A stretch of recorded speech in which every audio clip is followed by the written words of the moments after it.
Hi guys, welcome back to my channel. I just had a quick thought, so I wanted to share with you. So again, I'm like leaning into this authenticity and vulnerability. And so I had made that introductory YouTube video. I don't know if you've watched it. If you have, great. If not, check it out. But as I was making that and I posted it, and I spent a long time like getting ready for it because I put extra time and effort into my makeup, and I got the lighting all right, and then I stared at the camera for 10 minutes and tried to figure it out. And I finally just dove in, got it done. Great. It's not a super long video, a little over 5 minutes. That's about what my attention span can handle. But also, I don't want these to be super long 20-minute videos. I want this to be a manageable chunk that you can just watch and move on to the next thing, or whatever the case may be. So I made this video. I didn't watch it back, and I probably should because I have no idea what the volume sounds like, but I've made previous videos with this webcam, and until I get a better camera mic setup, this is just what it's going to be. So I posted the video. It gave me like 3 different options for a thumbnail, and I was not happy with any of them. But that's okay. So hopefully this one gives me a better option. But then I posted it, and I was thinking I should put this up on my Facebook page because I've made a Facebook page for my business. I say business because I haven't filed yet for an LLC. I'm going to wait until I think January 1st, and then that way tax season will be much easier because I won't have to deal with 1 month worth of taxes for some random thing. So yeah, I posted that. I'm like, let's just get it up and running. I'll put it on the page as like an introduction to who I am and just have a little bit of content to share.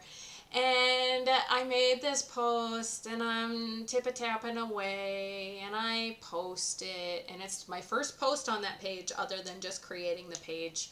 I know I mentioned this in the last video, but this is not a business that I take lightly.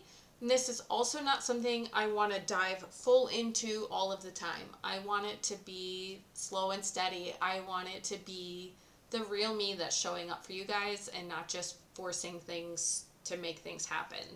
I don't care how long it takes to have this be like a full-time thing. I don't care if this is ever a full-time thing.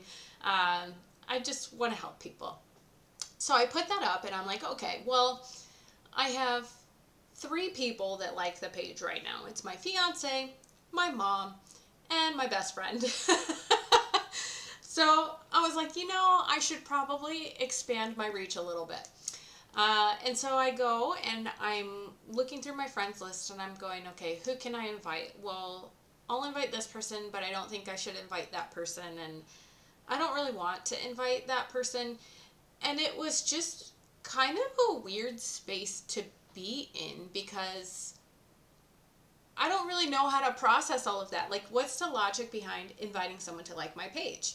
Is it because I think that they'll like and enjoy my content? If the answer is yes, cool, I'll send them an invite. But also, the question that was coming up in my head was, is this person going to be a champion for me? And what I mean by that is, you have people who are influencers in your lives and people who will step up and help you. And then there are your champions. They're a little bit separate from mentors. Mentors will help like teach you and train you and do all of those things. But the champions are going to be the ones that go out into the world and be like, oh my God, look at my friend Audrey. She's doing the coolest thing ever. You should definitely go check her out. I think you'll find it really helpful. And I don't necessarily know who my champions are. I have a thought that certain people that I've had really good interactions and engagements with, and we have a good relationship, or had one when we were actively involved together, I'm like, oh yeah, that could be one of my champions. And I'm not sure that it matters that much, but it's super cool to have somebody step up and be like, oh man, you should check out so-and-so, because none of us is getting out of this by ourselves, right? We are always doing things together, and even if you think you're alone, like right now, I'm at home alone in the apartment, but this apartment was built by separate people. It was managed by separate people. The ring light that I'm using was like a whole different company, and it's only because it's natural daylight out there, and without this side of my face gets really dark, just for funsies. Um, the webcam and all the technology and the electricity and the employer that I go to make money to pay the bills, to keep the lights on, to do this type of content. Um, without the support of all of that, I wouldn't be doing this right now. So you are never, ever, ever truly alone. And it's so great to have a community of people to step up and engage with you. And so I was trying to figure out, okay, who are those people going to be for me? And then I had like the maybe peoples that are like, well, maybe they would like this, maybe they wouldn't, maybe they would just like the page because they're my friend, but they're never really going to see my content, or I don't know, maybe they won't like it, who knows. And then there are the people that I definitely did not want to invite. I'm like, I haven't talked to them in years, or this isn't, and this was a big one for me, this isn't something that I feel comfortable sharing this side of myself with that person. Because my plan with all of this is to tell stories, is to tell real things that I have been through, that have helped me figure out who I am, and I identify that space and that personality and those values and those boundaries. And all of those things are so important, but they're not necessarily easy to talk about. And some people uncomfortable, and it's so weird. Like, random stranger on the internet, cool, I'll tell you my life story. Here, you can have it. Somebody that I see on a regular basis that I have a close relationship with, I'm like, I don't know, that's really uncomfortable. So if you're watching this and you think you might be one of those people, I'm sorry, it's nothing personal. My brain is just a very weird place. So, yeah, if you have things in your life that you're like, oh, I don't know if I want that person to know about that, that is like a perfectly normal, healthy thing that your brain is telling you. And, I challenge you to really explore why that's the case. I'm definitely going to be doing some sitting and thinking about who I want to invite into this space. And I realize that I'm in control of that. If I have somebody like this page and I really don't want them to see my content, I could just block them. Will I? Probably not. Do I leave myself in uncomfortable spaces so that other people are more comfortable? Probably more frequently than I should. As I get older, I'm learning to step up and be a little more clear with my boundaries and enforce those a little bit more about how I engage with the world around me. But for this space, I haven't figured out how I want to do that yet.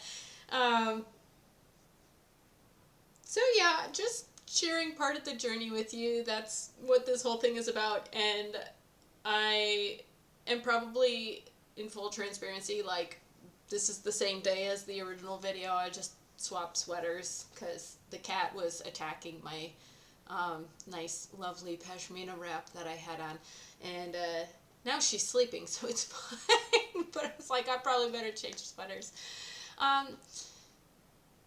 So yeah, if you ever have those weird thoughts come up in your head, and it's like, we don't have control over the thoughts that come into our head. We only have control over the way that we process and engage with those thoughts. And so I just found it interesting that, like, right away I'm having these thoughts come up, and it's only been like not even an hour, and how am I going to make this happen? How do I feel about this, and how does this settle with me? And hopefully it gives me a little bit of better direction of how I want to create this content, who I want to invite into this space, and how I want to process those people that have invited themselves into this space, which is great, but maybe I'm not necessarily comfortable with, and how I want to engage with that. So if you're having tough feelings or tough thoughts or emotions, they're gonna be there, but you get to choose how you respond to that, and take your time. There's no rush. And even if somebody has something that forces a thought into your head, or like you see somebody and instantly your body just reacts, you are always more than welcome to say, hey, I just need a minute. I'll be right back, or I'm going to go take a walk for 5 minutes, or I need to run to the restroom. So don't always feel like you're forced into engaging with certain people in certain ways. There's always an opportunity to take space, and then if they don't respect that, that's that's where it gets really fun in terms of enforcing boundaries and how you want to do that. So that might be a good next topic of conversation. I know I have a podcast idea that I want to put out on how to identify your boundaries, kind of the idea of boundaries and how they work, and all of that. So I just wanted to share this with you because it came up right away, and like I said, I'll probably just set it up to post next week, so I have a little bit more consistent content and not 2 videos in one day and then nothing for like a month. So otherwise, yeah, I hope you are having an amazing day. If you're not, I am sending you all the love and hugs in the world, and if you need a safe space to come talk to, hang out, relax, cry, laugh, whatever, let me know. I am here, and we will figure it out together. So sending you lots and lots of love, and we'll see you next time.